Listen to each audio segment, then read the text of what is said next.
So in 2019, Jeep reintroduced the Gladiator, calling it the JT. A lot of hype behind it, turned out awesome. And today we're going to see a really special one.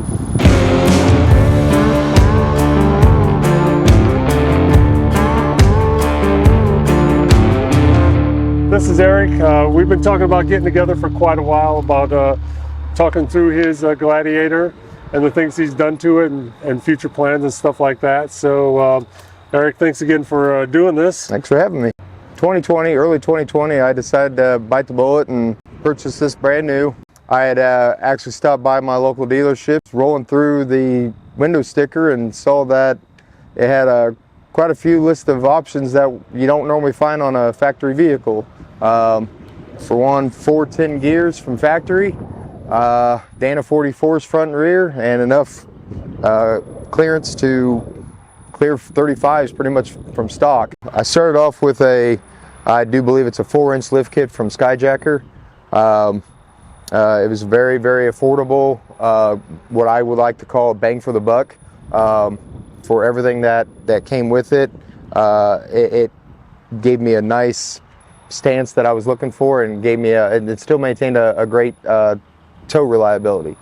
The bigger tires, I went with a 17-inch rim, and that kind of helps smooth out a ride too. Normally 20s, they look really cool, but off-road wise, you're gonna end up scuffing rims up a little easier because you lose a lot of tire. Yep. Sidewall, and here with having a bigger sidewall, you're actually going to have a smoother ride.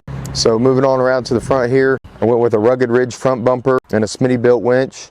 Both are very stylish and I think offer a lot of nice features. I'm very impressed with Rugged Ridge's quality. And the Smitty-built offers a lot of unique options that you normally don't find on too many other winches. Auxiliary output for running a welder or hooking up to charge up maybe a truck that's broken down on the rig, so you have a positive outpost here. So if you have a stick welder or something that you can easily hook to that. Nice. Just quickly make trail repairs. Another option I opted for was a steering brace. It braces up this track bar right through here, and then it also offers a greasable mount for underneath the steering box. So I added some brackets from Gatekeeper Off-Road. I do believe it's the manufacturer. They specialize in light mounts for axles, to where you can actually still have lights on the trail and that kind of point to the way you're actually steering. So this is the Fab Fours Vical. One unique thing about the Vical is it really serves no purpose whatsoever. It is straight for looks and mainly aesthetic looks, not really for looking out the windshield, because it really does offer a hell of a blind spot. Right. Not terrible, I mean, you can't beat the looks of it. It really looks awesome, and it is tough. I mean, you could shake the whole truck, with the way it's mounted, and it's solid. So very, very cool option from Fab Fours, and even the owner of Fab Fours will straight up tell you, if you're after something that's for form and function, don't buy the Vical. He said it's not for you. Said if you're after something that just makes your rig look a little cool and a little one-off, buy the Vical. You'll love it. So I had to have it. It really kind of makes the Jeep stand out, and I really enjoy it. Really kills the gas mileage though. That's definitely a big win catch-all. These again are the Fab Four rock sliders. Function-wise, they very, very tough, very strong, and they definitely offer enough protection for your rockers.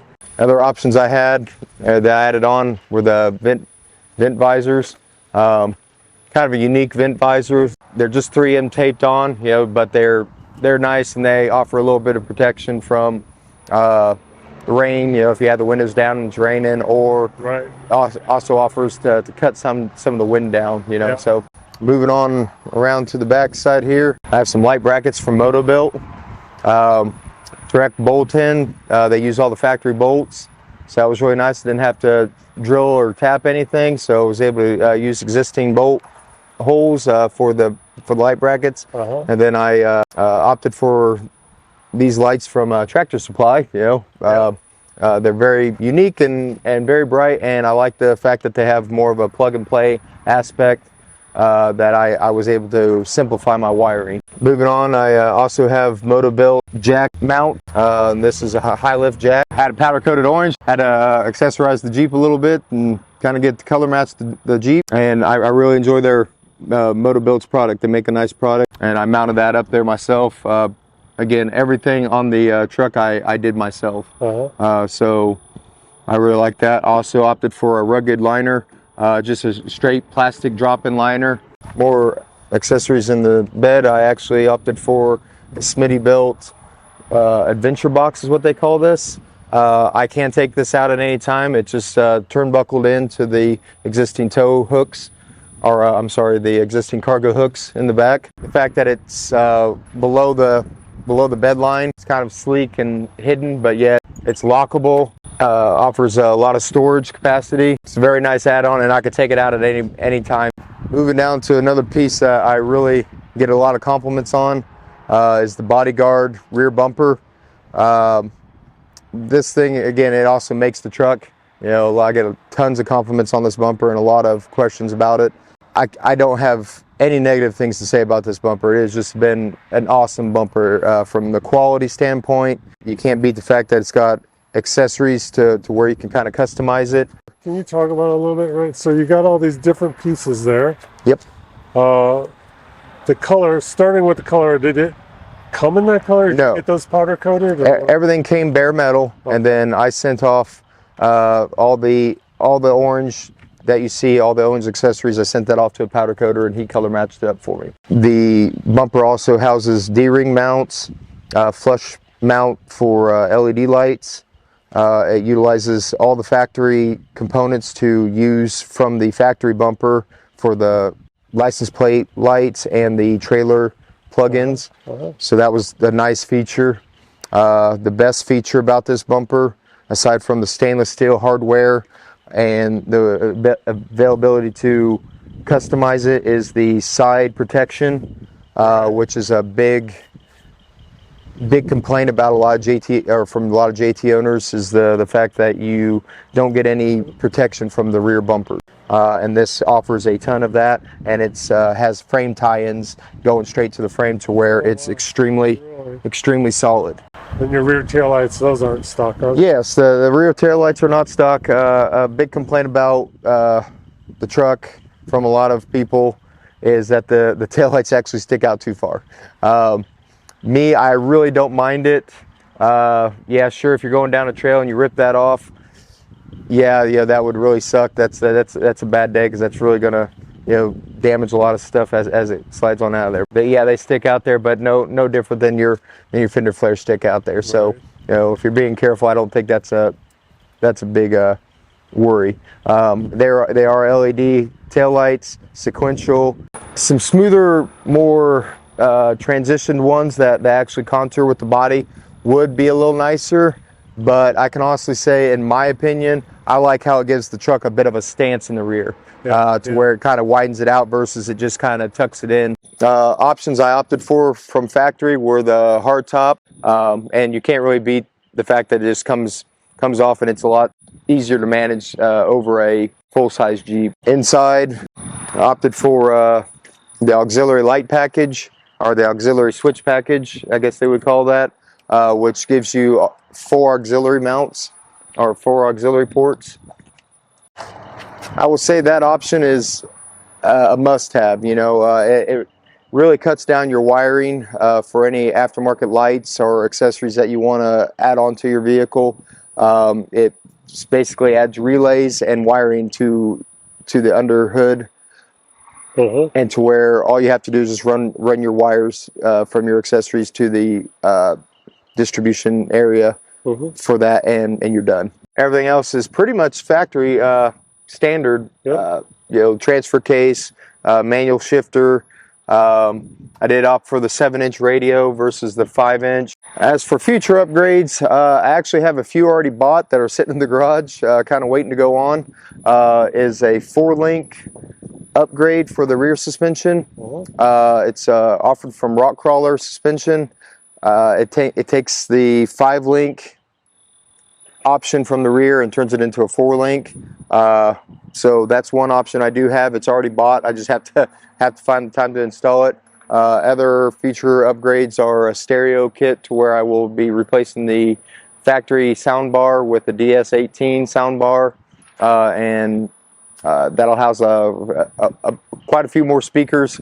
Down the road, I would like to probably upgrade to some different fenders and possibly upgrade into 40s, and then with that I will upgrade the gears to probably better handle that size of tire. Yeah. Let me ask you a question, right? Talking about that, I'm gonna back away so you can just get a whole shot of the truck, because the stance is like perfect. So where did you come up with, did somebody say, hey, do this lift and this size tire to get that stance? Because right now it looks great. I think it looks great. So honestly, what's the best options I could tell you is to do your research online and YouTube. You know, videos like this that we're actually making right now are your best research. You know, to see what other people liked and what they didn't like.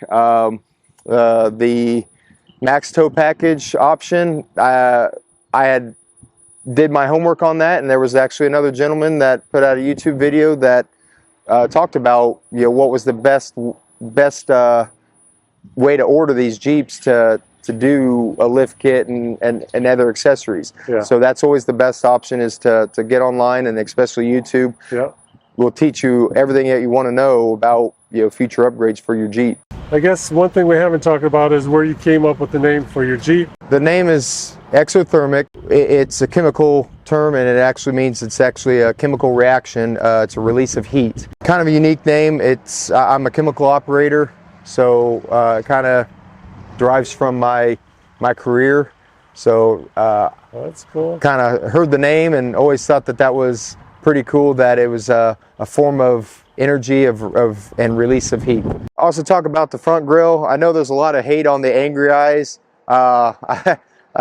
It's becoming more of a negative aspect towards Jeepers. I can honestly say I can take it and leave it. For the most part, this one, I chose this grille for the main reason that I really enjoyed the center section here.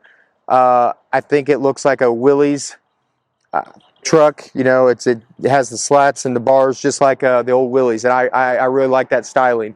That's really why I chose this grille. It wasn't because it was angry and made it look more aggressive or nothing. It was just because it actually gave it an older truck